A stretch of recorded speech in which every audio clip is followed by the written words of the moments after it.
Hello and welcome আমার তারাপীঠের second ব্লগে। এখানে দেখো প্রচণ্ড ভিড় টানতে টানতে আমি মা কালীর রূপগুলো দেখে নিচ্ছিলাম। এখানে অনেক রূপের বর্ণনা করা হয়েছে, ডিসক্রাইব করা হয়েছে। তো কোন রূপের কি কাজ, এখানে একটু মন্দিরের পিকচারগুলো তোমাদের সাথে শেয়ার করেছি।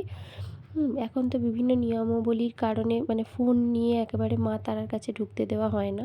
তো তারপরেও আমি লুকিয়ে কিছু ফটো ক্লিক করেছিলাম। ভিডিও তো করতে পারবো না। দেখো এখানে প্রণাম করার সময় আমি ফটোটা ক্লিক করে নিয়েছিলাম। তারপরে মন্দির থেকে আমরা বেরিয়ে যাচ্ছিলাম পুজো টুজো দিয়ে। তো মন্দির থেকে বেরিয়ে দেখো আমরা এবারে বাড়িতে গিয়ে যেখানে রুম নিয়েছিলাম সেখানে খাওয়া দাওয়া সেরে নেব।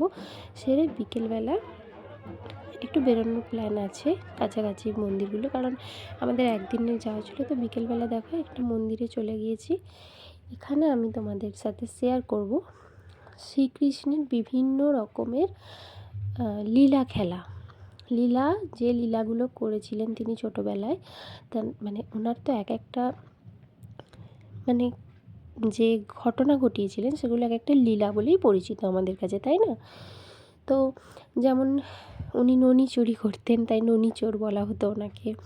তারপরে মা যশোদাকে তো প্রচণ্ডই জ্বালিয়েছিলেন, সবাই জানো। কালিয়া দমন করেছিলেন, পুতনা বধ করেছিলেন, বিভিন্ন ঘটনা আছে। গোবর্ধন পর্বত চাগিয়েছিলেন। তো সবাই মোটামুটি জানি আমরা এগুলো। তো সত্যি কথা বলতে আমার অন্তর থেকে আমি একটু শ্রীকৃষ্ণের প্রতি দুর্বলতা আমার আছে, বড় ভক্ত বলতে পারেন।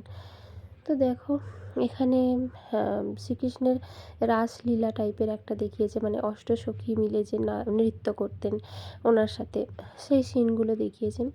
তো শ্রীকৃষ্ণের মন্দিরে এসে শ্রীকৃষ্ণের গান মনে পড়বে না, এটা তো হয় না। তো আপনাদের সাথে আমি শেয়ার করছি ওইটুকু গান। কেমন লাগলো আপনারা অবশ্যই জানাবেন।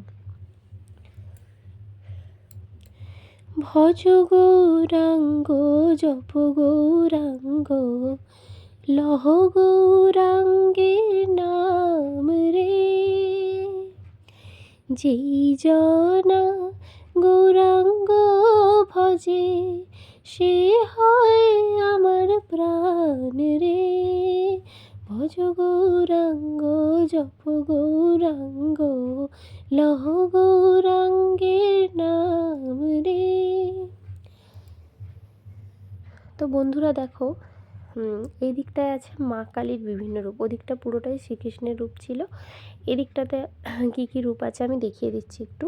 ছিন্নমস্তা, এখানে আছে ধূমাবতী, এখানে বগলামুখী, ওটা হলো মাতঙ্গী, ওটা কমলা, এদিকে আছে গণেশ লক্ষ্মী, এদিকে মা দুর্গা, এদিকে সরস্বতী কার্তিক, এদিকে মা কালী, এদিকে মা তারা, এদিকে মা ষোড়শী,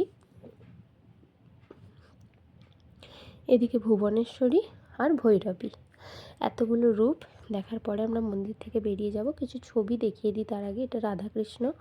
তারপরে যে ছবিটা দেখাবো সেটা হোমিওপ্যাথি সিসি দিয়ে তৈরি, এই মহাদেবের মন্দিরের মতো যেটা করা আছে। তো এই সমস্ত দেখার পরে মন্দিরের ছবিটা তোমাদের সাথে শেয়ার করব। এই মন্দিরটাতে আমি ঢুকেছিলাম। আর এই যে বাইরেটাতে রাম ঠাকুরের যে দৃশ্যটা অসাধারণ ছিল, রাম ঠাকুরই হবে হয়তো। তো যাই হোক, এখানে আমরা একটু ফটো ক্লিক করে নিয়েছিলাম।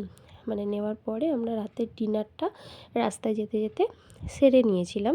এরপরে আমি ঘুমিয়ে পড়েছিলাম, তাই আর ভিডিও ক্লিক করা হয়নি। তো এই পর্যন্তই আজকে। কেমন লাগলো জানিও। সুস্থ থেকো, ভালো থেকো, গুড নাইট, টাটা।